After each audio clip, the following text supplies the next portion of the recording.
교육 5장 7절 역사와 예언. 예로부터 고한 자가 누구냐? 나 여호와가 아니냐? 나 외에 다른 신이 없나니? 이사야 45장 21절. 성경은 인류가 가진 가장 오래되고 가장 포괄적인 역사이다. 그것은 영원한 진리의 원천으로부터 흘러나온 신선한 역사의 물줄기로서 각 시대를 통하여 하나님의 손은 그 순결성을 보존하였다. 성경은 사람이 아무리 꿰뚫어 보려 해도 알 수 없는 먼 과거를 비추어 준다. 땅에 기초를 놓고 하늘을 펴신 능력을 우리는 하나님의 말씀에서만 볼 수 있는 것이다. 여기에서만 우리는 국가들의 기원에 대하여 믿을 만한 기록을 찾아볼 수 있다. 인간의 자부심이나 편견으로 더럽혀지지 않은 인류 역사의 기록은 성경에만 있는 것이다. 인류 역사의 기록들을 보면 모든 민족의 발전과 제국들의 흥망은 마치 사람들의 의지나 무용에 좌우되는 것처럼 보인다. 여러 가지 사건들은 대부분이 사람의 능력, 야심 혹은 변덕에 의하여 꼴지어지는 듯이 보인다. 그러나 하나님의 말씀인 성경에는 휘장이 열려 있어서 거기에서 우리는 무대의 상부와 배후는 물론 자비가 충만한 하나님의 대리자들이 인간의 이해관계와 권력과 욕망 등 일체의 승부에서 묵묵히 인내하며 그분의 목적 달성을 위하여 일하고 있는 것을 보게 된다. 성경은 참된 역사 철학을 보여준다. 사도 바울이 아테네의 현인들에게 말한 유례없이 아름답고 친절한 말 중에는 인류의 창조와 모든 민족의 분포에 대한 하나님의 목적이 제시되어 있다.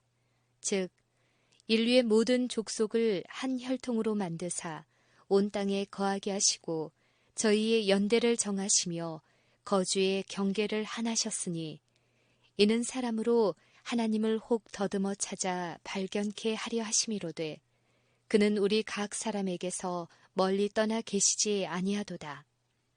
라고 하였던 것이다. 하나님께서는 누구든지 언약의 줄로 들어올 수 있다고 엄명하셨다.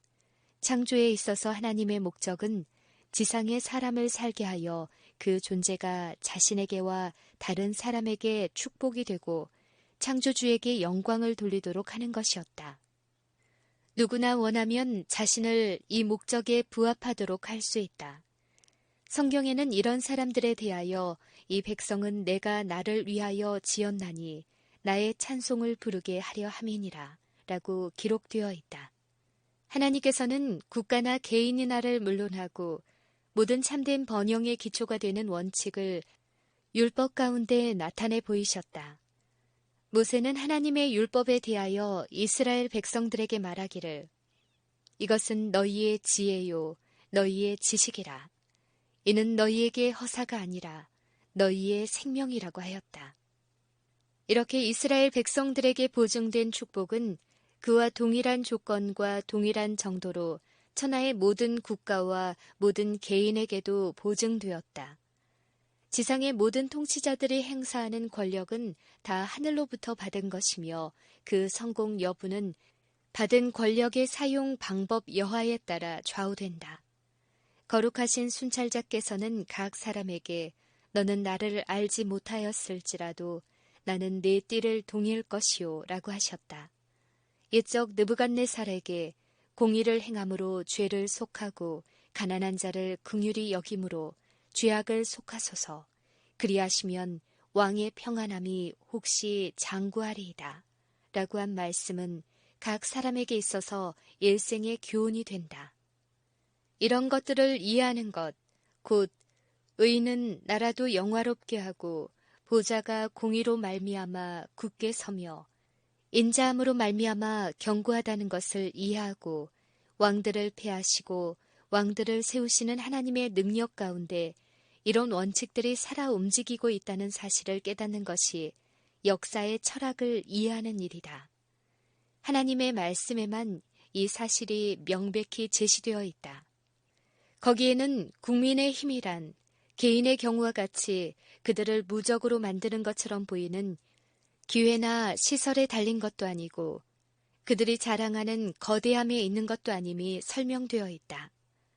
국민의 힘이란 그들이 하나님의 목적을 이루려는 충실함에 의하여 측정되는 것이다. 이 진리는 고대 바벨론의 역사에서 실증되었다.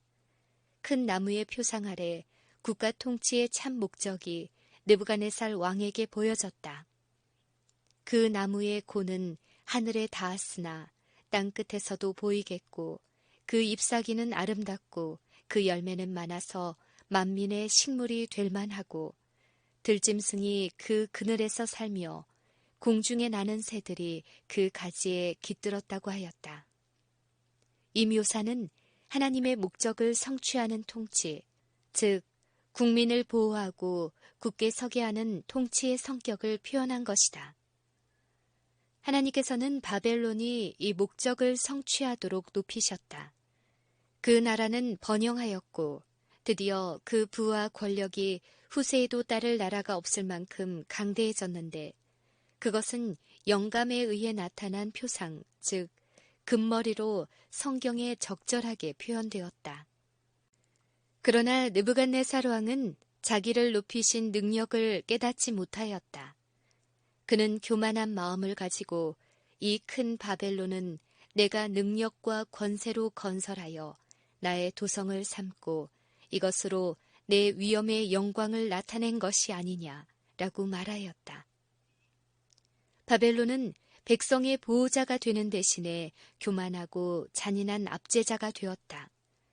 이스라엘 통치자들의 잔혹함과 탐욕을 묘사하는 영감의 말씀은 바벨론의 몰락과 창세 이래 많은 나라들의 몰락된 참된 원인을 밝혀주고 있다. 너희가 살찐 양을 잡아 그 기름을 먹으며 그 털을 입되 양의 무리는 먹이지 아니하는도다. 너희가 그 연약한 자를 강하게 아니하며 병든 자를 고치지 아니하며 상한 자를 싸매어 주지 아니하며 쫓긴 자를 돌아오게 아니하며 잃어버린 자를 찾지 아니하고 다만 강포로 그것들을 다스렸도다.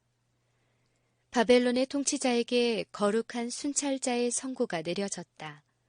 느부갓네살 왕아, 내게 말하노니 나라의 위가 내게서 떠났느니라.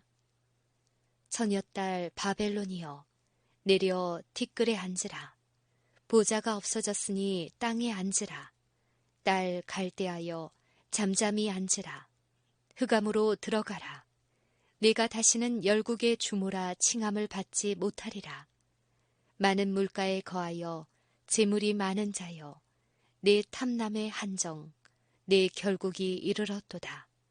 열국의 영광이요, 갈대아 사람의 자랑하는 놀이개가 된 바벨론이 하나님께 멸망당한 소돔과 고모라 같이 되리니 내가 또 그것으로 고슴도치의 구렬과 물 웅덩이가 되게 하고 또 멸망의 비로 소재하리라. 나 만군의 여호와의 말이니라. 활동 무대에 등장했던 각 나라들은 순찰자요 거룩한 자이신 하나님의 목적을 성취하는지 하지 않는지를 보이기 위하여 지상의 각 자리를 차지하도록 허락된 것이다. 예언은 세계의 대제국들 곧 바벨론, 메데바사, 헬라, 그리고 로마의 흥망을 묘사하였다. 약소국들과 마찬가지로 이들 각 나라에서도 역사는 반복되었다. 나라마다 그 시험 기간이 있었고 모두 시험에 떨어졌고 그 영광은 쇠하였고 권력이 떠났으며 그 자리는 다른 나라에 의해 차지당하였다. 나라들이 하나님의 원칙을 배척하고 이 배척으로 멸망을 자초하였을지라도 하나님의 지배하시는 목적은 그 나라들의 모든 움직임을 통하여 이루어지고 있다는 사실이 나타났다. 이 교훈은 선지자의 에스겔이 갈대아에서 유랑 생활을 보내고 있는 동안에 주신 놀라운 상징적 표현을 통해 가르쳐졌다. 이 이상은 그가 불행한 기억과 고난의 불길한 예감에 짓눌려 있을 때에 주어졌다. 그의 조국은 황폐해졌고 예루살렘은 주민이 전멸되었으며 선지자 자신은 야망과 잔혹으로 지배되는 나라의 나그네가 되었다. 그가 도처에서 학정과 부정을 바라보았을 때 그의 시몬은 고뇌로 인해 주야로 탄식하였다. 그러나 그에게 주어진 표상은 지상의 통치자들의 권세 위에 있는 권세를 보여주었다. 그발 강가에서 에스겔은 북쪽으로부터 온 듯한 한 폭풍을 보았다. 큰 구름이 오는데 그 속에서 불이 번쩍번쩍하여 빛이 그 사면에 비추며 그 불 가운데 단쇠 같은 것이 나타났다. 서로 중첩된 많은 바퀴가 네 생물에 의하여 움직여지고 있었다. 그들의 위에 높이 보좌의 형상이 있는데 그 모양이 남보석 같고 그 보좌의 형상 위에 한 형상이 있어 사람의 모양 같더라. 그룹들의 날개 밑에 사람의 손 같은 것이 나타났더라. 그 바퀴들은 매우 복잡하게 배열되어 있어서 일견 혼란한 듯이 보였으나 완전히 조화를 이루며 움직이고 있었다. 그룹의 날개 아래 있는 손에 의해 떠받쳐지고 인도되는 하늘의 존재들은 이 바퀴들을 굴리고 있었다. 그 위에 있는 남보석의 보좌에는 영원하신 분께서 좌정하셨고 보좌 둘레에는 하나님의 자비의 상징인 무지개가 둘려 있었다. 복잡한 바퀴의 모양을 한 것이 그룹의 날개 아래 있는 손에 의해 인도되는 것처럼 인간 세계에 일어나는 복잡한 사건들도 하나님의 지배 아래 있는 것이다. 나라들의 불화와 소동 가운데서도 그룹 위에 좌정하시는 분은 여전히 지상의 모든 사건을 인도하신다.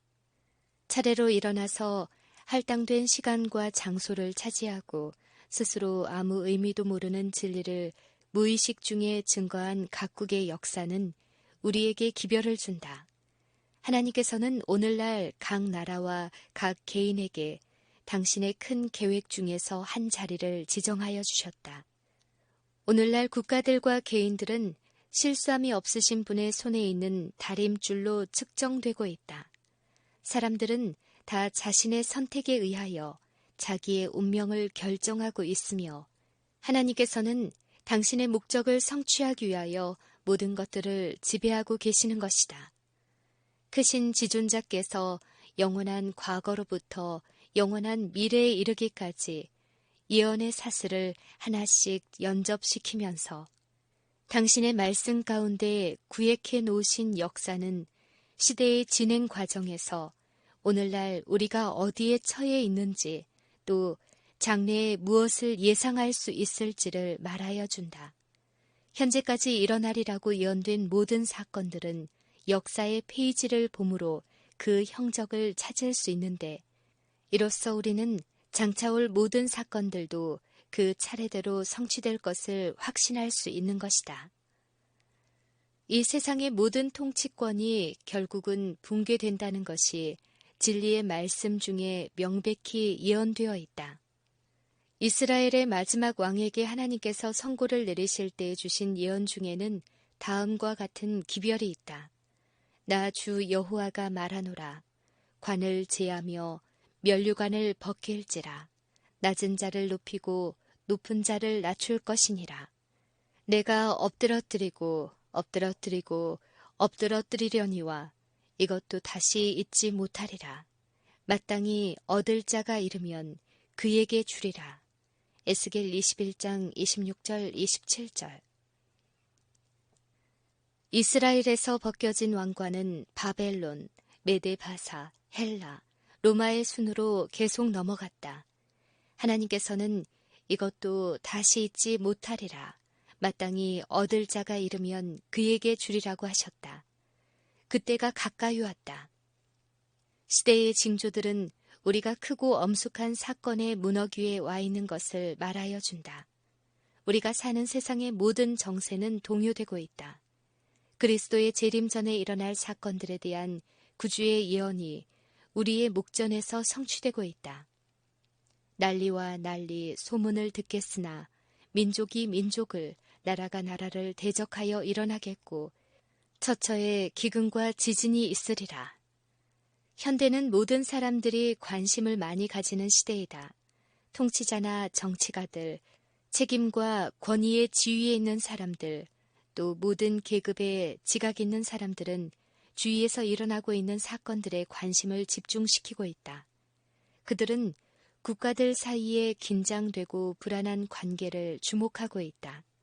그들은 세상의 모든 요소를 점유하고 있는 고조된 긴장감을 보고 거기에 무슨 결정적 대사건이 일어나려고 한다는 것, 즉 세상이 이제 말할 수 없는 위기에 직면하게 된 것을 인식한다. 천사들은 장차의 운명에 대하여 세상이 경고를 다 받을 때까지 투쟁의 바람이 불지 못하도록 억제하고 있다. 그러나 이제 폭풍이 모여들어 지상에서 폭발하려고 하고 있다. 하나님께서 천사들에게 그 바람을 놓으라고 명하실 때에 세상에는 표현할 수 없을 만큼 큰 전란의 광경이 전개될 것이다. 성경만이 이런 일에 대해 올바르게 관찰할 수 있게 해준다.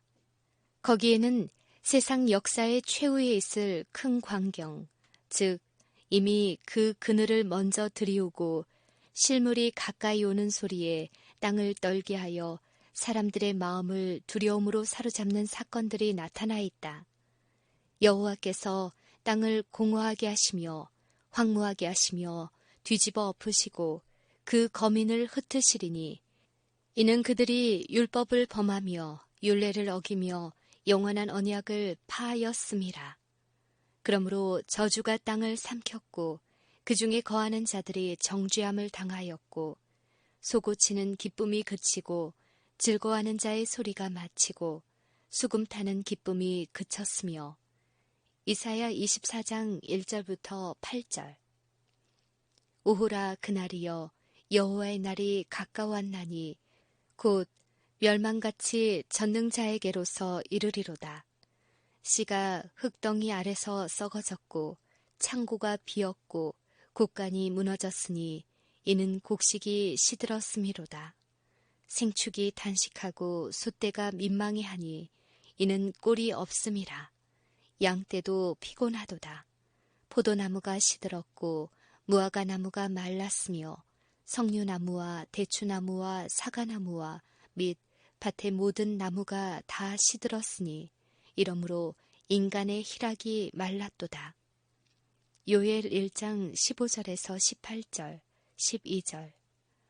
내 마음속이 아프고 답답하여 잠잠할 수 없으니 이는 나의 심령, 네가 나팔 소리와 전쟁의 경보를 들음이로다. 패망의 패망이 연속하여 온 땅이 탈취를 당하니 예레미야 4장 19절 20절.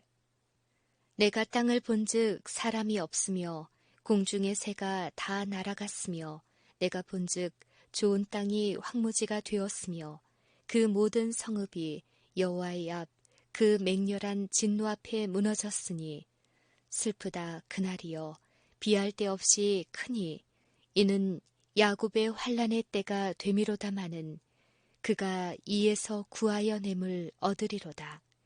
예레미야 30장 7절. 내 백성아 갈지어다. 네 밀실에 들어가서 네 문을 닫고 분노가 지나기까지 잠깐 숨을 지어다. 이사야 26장 20절. 여호와는 나의 피난처시라고 지존자로 거처를 삼았으므로 화가 내게 미치지 못하며 지향이 네 장막에 가까이 오지 못하리니 시편 91편 9절 10절. 전능하신 자 하나님 여호와께서 말씀하사 해 돋는 데서부터 지는 데까지 세상을 부르셨도다. 온전히 아름다운 시온에서 하나님이 빛을 발하셨도다. 하나님이 그 백성을 판단하시려고 윗하늘과 아래 땅에 반포하여 이르시되 나의 성도를 네 앞에 모으라. 하늘이 그 공의를 선포하리니 하나님 그는 심판장이시미로다. 시편 51편 1절 2절 4절 6절. 딸 시온이여 여호와께서 거기서 너를 너희 원수들의 손에서 속량하여 내시리라. 이제 많은 이방이 모여서 너를 쳐 이르기를 시온이 더럽게 되며 그것을 우리 눈으로 바라보기를 원하노라 하거니와 그들이 여호와의 뜻을 알지 못하며 그 모략을 깨닫지 못한 것이라. 미가 4장 10절부터 12절. 나 여호와가 말하노라. 그들이 쫓겨난 자라 하며 찾는 자가 없는 시온이라 한즉 내가 너를 치료하여 네 상처를 낫게 하리라. 내가 포로된 야곱의 장막들을 돌이키고 그 거하는 곳들을 긍휼히 여길 것이라. 예레미야 30장 17절 18절. 그날에 말하기를 이는 우리의 하나님이시라. 우리가 그를 기다렸으니 그가 우리를 구원하시리로다. 이는 여호와시라. 우리가 그를 기다렸으니 우리는 그 구원을 기뻐하며 즐거워하리라. 이사야 25장 9절. 사망을 영원히 멸하실 것이라. 그 백성의 수치를 온 천하에서 제하시리라. 여호와께서 이같이 말씀하셨느니라. 이사야 25장 8절. 우리의 절기 지키는 시온성을 보라. 내 눈에 안전한 처소된 예루살렘이 보이리니 그것은 옮겨지지 아니할 장막이라. 대저 여호와는 우리 재판장이시요 여호와는 우리에게 율법을 세우신 자시요 여호와는 우리의 왕이시니. 이사야 33장 20절에서 22절. 공의로 빈핍한 자를 심판하며 정직으로 세상의 겸손한 자를 판단할 것이며. 이사야 11장 4절. 그때의 하나님의 목적은 성취되고 그분의 나라의 원칙은 해 아래 모든 사람에 의해 존중될 것이다. 다시는 강포한 일이 내 땅에 들리지 않을 것이며 황폐와 파멸이 내 경내에 다시 없을 것이며 내가 내 성벽을 구원이라 내 성문을 찬송이라 칭할 것이라. 이사야 60장 18절. 너는 의로 설 것이며 학대가 내게서 멀어질 것인즉 내가 두려워 아니할 것이며 공포 그것도 너를 가까이 못할 것이라. 이사야 54장 14절. 이런 장엄한 광경을 본 선지자들은 거기 함축된 의미를 깨닫고자 열망하였다.